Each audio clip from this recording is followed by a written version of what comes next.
Welcome to the Ben Wood Johnson podcast. You can visit Dr. Johnson's blog at benwoodpost.com. Dr. Johnson's works can be found at drbenwoodjohnson.com.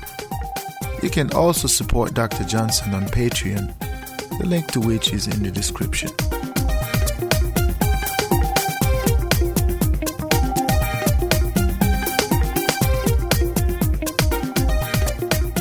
Hey, welcome back to the Ben Wood Johnson podcast. Today is September 9th, 2019. This is podcast number 37.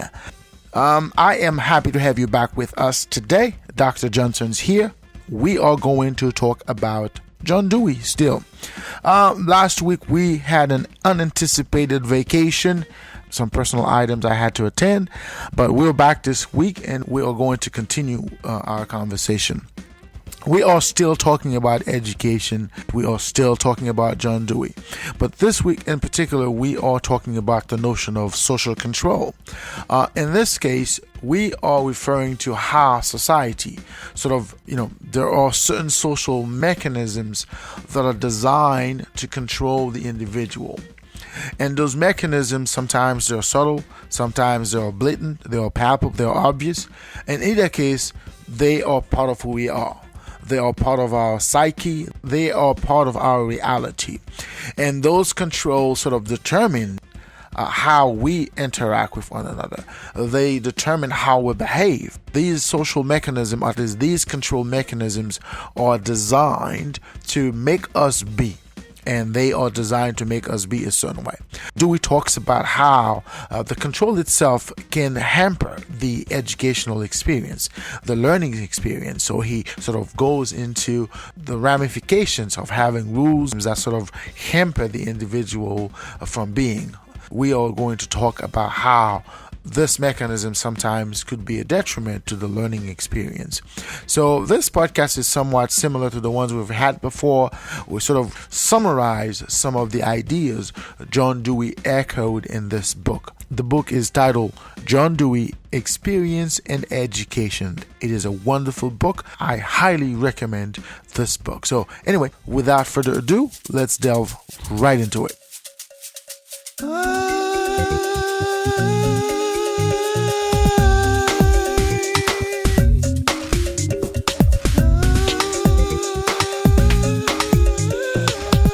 Today we're talking about social control.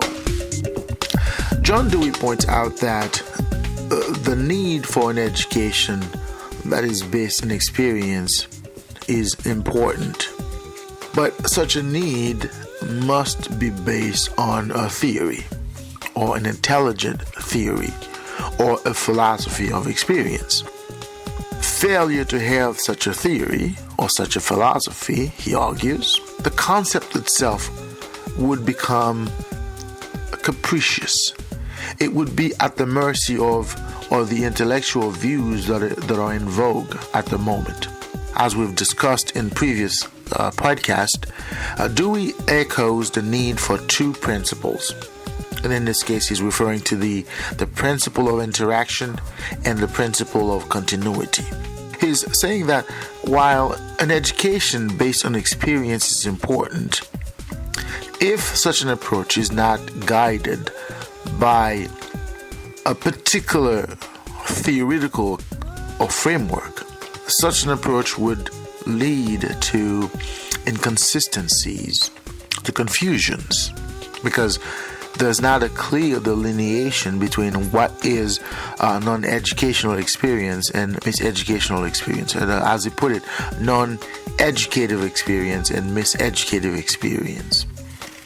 And one of the reasons for that is that we would not have a clear understanding as to what is to be taught, how it is to be taught. So if we were to take that approach or that lineage, if you will, everything we do would have to be arbitrary. That in turn would lead to questions about individual freedom and social control, and the extent to which or the degree to which that would hamper natural growth in the individual. So Dewey points out that control is part of who we are. it's part of the organization of our society. And almost every aspect of what we do or what we omit from doing is regulated, therefore it is controlled. And in this case, he provides the example that even the most anarchist individual would like some form of control and agrees to some form of control, although he may object to a particular control, for instance, to control by the government or certain local authority, but to some extent that anarchists wants a bit of control. So Dewey is saying that control is sort of part of the mechanism that we use to be in society. And to illustrate that, he gives you the example of children in school. And he's saying that after school, children tend to go play games. And when they play games, they do not realize that every aspect of that game they play is controlled. Because one of the key factors of the games is the fact that the game has rules. And those rules control how they behave in the game and how the game itself operates. So that aspect of the game is based on a control mechanism which decides when the game is played, how the game is played, who plays the game, and if problems were to arise, the rules would apply again to solve those problems. But the fact that the rules are not so pervasive, the children playing the games do not oftentimes necessarily realize that they are subjected to some form of control. And Dewey says that is where the line is blurry. The control that are being exerted to the person, whether the person is a good citizen or not, that control, so long as it is subtle, it is likely to be a part of that individual's being. But that does not necessarily mean that the individual is not under control, even if the individual is not aware that he or she is under control. So in this case, we are part of the social control mechanism itself. Now, we agree to be a part of that control. We do not necessarily object to the control itself. We may object to the way the control is imposed. For instance, Dewey gave you another example. He says that an individual that is being subjected to a decision, the individual might appeal, or at least the individual might disagree with the way the decision was implemented or was taken, but he or she would not necessarily disagree with the decision itself, because that decision is part of a mechanism which regulates, which controls his or her behavior, and the individual knows that to some extent. And the individual understands the necessity for those rules. Sometimes those rules are based on precedents, or they're based on traditions. They're based on a standardized approach as to how things are to be done. Meaning, it is not necessarily for the individual in this particular instance. It is not necessarily for the children who are playing the games in this particular instance. It is part of who we are. It is part of what we do. It is part of what is done to us. And we sort of become numb to this reality. We understand that there ought to be control. We understand that being controlled is nothing that is nefarious, to put it this way. But the idea, at least how Dewey is portraying it, is that we are within the purview of a social mechanism, or at least a social control mechanism, and that mechanism regulates our beingness on a regular basis. And we would not change the rules. We would not try to modify those rules, those control mechanisms, unless others have done that before us.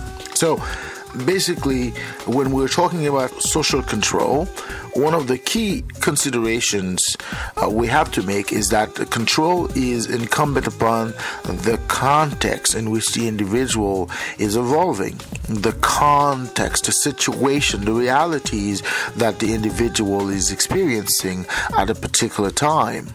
So even the individual sometimes is trying to impose his understanding of the control mechanism that he is experiencing onto others. So the individual is trying to control others within the control mechanism, the control construct where he or she is evolving.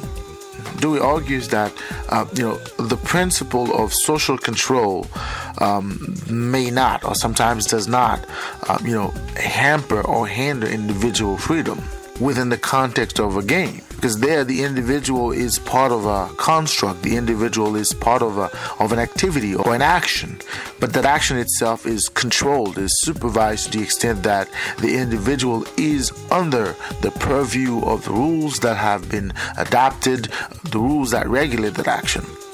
So the individual, as he or she is part of that action, does not necessarily realize that he or she is under control. And that sort of illustrates, as Dewey puts it, the general principle of social control of individuals without the violation of freedom. Okay. Now, the control itself may be social or could be social, but the individuals are part of a community. And that community is not outside of the society itself. So in this instance, there's not a direct control by an entity or something, but the control itself it's sort of automated, okay?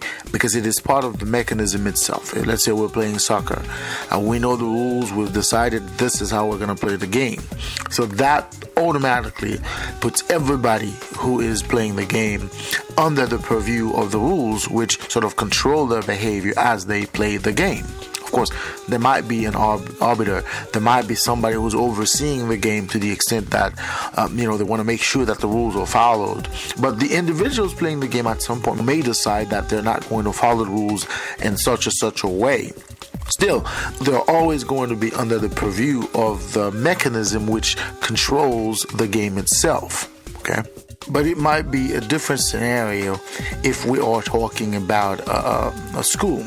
Or, a household where, a parent may not step aside and let the kids or, the children decide how to follow the rules of the household. The same is true for a school where the teacher may not step aside and let the students decide how to follow the rules of the school, because they have that authority. They have that responsibility to enforce the rules, to enforce the social control mechanism which regulates the behavior of the entities or the individuals that are under the purview of that social control mechanism. So the idea is that the person in charge is going to enforce the rules that are in effect, which sort of takes away his subjectivity in the way he or she approaches a situation. Okay, it's this idea that let's say that I'm a head of the household. I've established certain rules as to how the household is to be run. When I make decisions, I make those decisions not on what I feel things ought to be. Rather, I make decisions based on how the rules are defined. So those decisions are likely to be perceived as being fair or just, as opposed to being capricious, right? The same applies when we're talking about a school. When we have an educational system that is based on certain predefined rules, standardized approach as to how things ought to be done, when things ought to be done and whatnot. So when a teacher, for instance, makes a decision, that decision may not reflect his or her personal biases and whatnot, but they might reflect the rules. And that is why when we look at society, in almost every aspect of society, every aspect of institutions and whatnot, there's always this idea that people, when they make decisions, when they do things to one another, they always hide behind a policy. They always hide behind a rule. It's not my decision, it's the rule. It's the policy, it's the law. So which allows them to do sort of in complete impunity, because as long as it is not them, they are not responsible, at least personally, for what they've done to the other or how they've imposed their will onto the other. And that's where sort of the control mechanism sort of takes place, and how the rules are structured to allow the person enforcing them making or taking actions that are going to take that person away from that actions, when in fact it is the person taking those actions, when in fact it is the individuals making those actions. So Dewey is saying we have to take into account the social control mechanisms that are in effect. So that regulates the way people are, when they are, and what they do in a particular time. And the reason for that, Dewey points out, is this idea that you don't want to give, at least it is important not to give the impression that the individual is under control. Okay, when the individual feels like he or she is under control, he or she is likely to react in a way that is going to sort of reject that control, right? So the control has to be subtle. It has to be sort of not visible or palpable to a point where the person being subjected to that control is going to be aware of it. Dewey is saying that within an educational setting, students are going to behave a certain way. And Dewey gives the example of children when they play with one another. So initially, the children are going to play with one another. They know when they're playing with somebody else. They know that they have their will, the other has his or her will. They know that. But if the other, at some point, try to impose his or her will to a point where it is that obvious that you're trying to control me, the children or the child would withdraw from this game. And when you say, well, why did you withdraw from the game? Dewey points out, the child will say, well, the other is too bussy. You know, and you've seen that so many times that children, when they are part of something, they are okay with it as long as it is not that obvious that they're being bossed around. They're being, told when to do and how to do. And that's the whole point, because sometimes that defines their experience in that particular time, in that particular situation. It defines their life experience as to what to expect from others, what to expect from the system in which they're evolving. When it comes to education, when we're talking about education and social control, Dewey refers back to this notion of traditional education as opposed to more progressive education. And he argues that within a traditional setting, this whole idea of obedience sort of takes precedence. The teacher sort of makes things a certain way. The teacher makes it much harder for the student to sort of not being aware that he or she is under control. And it is not just the teacher who is exerting his or her will on the students. Other adults are exerting their will on the teacher. The school principal, for instance, might be telling the teacher when to do and how to do. And the teacher might have no other alternatives but to be that way, or but to teach that way, but to behave that way. Now remember, the teacher is not taking part of the educational system voluntarily. Okay? Still, his job or her job is to keep order, is to maintain order within the school. That sometimes requires him to be a certain way and to abide by the rules that are already established within the school. But when we're talking about a more progressive approach to education, the social control is still there, but it somewhat resides in the nature of the work that are being done. Okay? And it is based on the notion that every decision, everything we do within this framework is based on a shared understanding as to what it is that we need to do. And the presumption here is that everybody's actively participating in the process. And Dewey does not necessarily see it that way. So even though the understanding is that whatever the individual does is based on a shared understanding, and Dewey is saying that is not necessarily the case, because when we are talking about in education, everything the individual does is based on a path. It's a linear path where things happen in sequence. There are certain things that you ought to do at a certain time in order for you to be at a certain place. Therefore, right off the bat, there is a bit of control as to when the individual does and what the individual does, why the individual does, and all of these sort of contribute to the notion of control within the progressive approach to education. Dewey is saying that when education is based upon experience, and educative experience is seen to be a social process, the realities may change. In this instance, the teacher may sort of lose his ability to exert a certain amount of authority or control onto the students, right? But it is always important, according to Dewey, to have life experience, personal experience being part of the educational process. Because what happens is that when the individual is left to sort of learn from his own experience, to the extent that these experiences matter to him, the educational experience itself is much more beneficial to the individual. Right now, education, according to Dewey, is going on the opposite, because what happens is that it hampers the individual from being a part of that experience. Education, at least as it is presently structured, hampers the individual from being part of this, experience. So that sort of takes away the interest that the individual may have developed naturally for the educational process itself, and that in turn could affect the individual in terms of his or her predisposition to learn. Because when the learner is part of the process and is able to decide, who to contact, who to interact with, that sort of becomes beneficial to the learner as a whole. We don't have to debate as to what Dewey is saying is true or not. We have seen it in our own experience. We might deny it to the extent that we have a stake as to education being this way or that way. But the fact remains that education, it's a social mechanism. It is a control mechanism.